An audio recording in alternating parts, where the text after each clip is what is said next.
Change your মানি স্টোরিতে আপনাদের স্বাগত জানাই। আ এটি একটি নতুন চ্যানেল। আমার নিজস্ব প্রচেষ্টা। আ এবার আমার নিজস্ব প্রচেষ্টা কেন এবং আমি কে? এটা জানাটা খুব দরকার। তো আমি হলাম সুস্মিত চন্দ্র।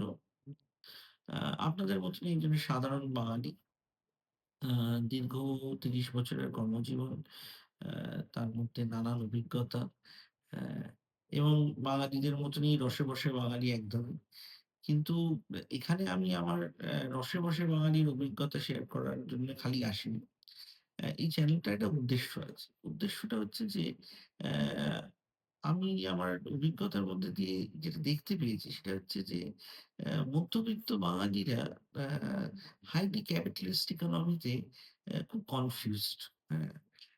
তারা কি করবে কোনোভাবে ভেবে পাচ্ছে না।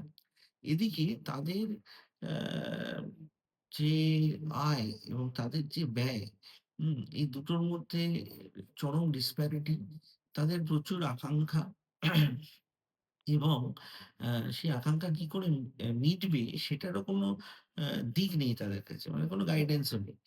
আ তো এটা একটা আ খুব বড় সমস্যা আজকে আমাদের সোসাইটিতে। কারণ যারা উচ্চবিত্ত তারা আ ভাবে নিজেদের জীবনটাকে গুছিয়ে নিয়েছে। হ্যাঁ? তারা কোন দিকে যাবে, কিভাবে পড়বে, কিভাবে তারা উচ্চবিত্ত থেকে আরো বিত্তশালী হবে। অ্যা সেই বিষয়গুলো তাদের কাছে খুব স্পষ্ট, যেটা মধ্যবিত্ত বাঙালির কাছে নেই। তো আমার চ্যানেলের অ্যা নানান গল্পের মধ্যে দিয়ে যেটা বলতে চাই সেটা হচ্ছে যে আপনি আপনার টাকার সাথে সম্পর্ক কি করে ভালো রাখবেন। এটা খুব ইম্পোর্টেন্ট একটা ব্যাপার। টাকার সাথে সম্পর্ক প্রত্যেকটা মানুষের ইন্ডিভিজুয়াল লেভেলে নানা রকম। হ্যাঁ? কেউ ভাবে টাকা খুব খারাপ, কেউ ভাবে অল্প টাকা খুবই কম টাকা। হ্যাঁ? আমাদের অনেক টাকা দরকার। অনেক টাকা হলে আবার কি করব ভেবে পাই না। তো এই নানা রকমের প্রবলেমের মধ্যে দিয়ে আমরা একটা কনফিউজড স্টেট এর মধ্যে আছি এবং সেখানে আমাদের একটা দিকশূন্য ভাব। মানে কেউ ভাবছে যে অ্যাম আমার আজকে আ একটা X জিনিস দরকার। তার ওয়াইফ ভাবছে X+2 জিনিস দরকার। তার ছেলে ভাবছে X+3 জিনিস দরকার। এদিকে অ্যা তার ফ্যামিলিতে একজনই আর্নিং মেম্বার। সে একটি সোর্স অফ ইনকাম এই কাজ করে। তো এরকম একটা কমপ্লেক্স সিচুয়েশন এ আপনার লাইফটা কি করে একটু বেটার হতে পারে? অ্যা তার থেকে তার থেকেও ইম্পোর্টেন্ট হচ্ছে যে আপনি মধ্যবিত্ত থেকে কি করে উচ্চবিত্ত অ্যা বাঙালি শ্রেণীতে নিজেকে প্রোগ্রেস করাতে পারেন।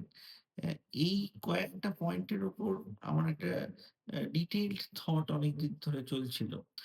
চিন্তাভাবনার মধ্যে দিয়ে ভাবলাম যে এইভাবে এই গল্প করে আপনাদের সাথে যদি কয়েকটা অভিজ্ঞতার কথা বলি, তাহলে হয়তো কিছু মানুষের কাজেও লাগতে পারে। তো চ্যানেলের সাথে থাকুন। আ চ্যানেল সাবস্ক্রাইব করুন। কনটেন্ট ভাল লাগলে লাইক করুন এবং শেয়ার করুন। আপনার যদি মনে হয় যে আপনার ভাই, আপনার বোন, আপনার আত্মীয়স্বজন, বন্ধু কিংবা সন্তান তাদের জীবনে আমার এই অভিজ্ঞতার কোনো কাজে লাগবে। হ্যাঁ? তাহলে এই চ্যানেলের উদ্দেশ্যটা সম্পূর্ণ হবে। সঙ্গে থাকুন। আরো ডিটেইলস চ্যানেল নিয়ে কথা বলতে আসছি এরপরে।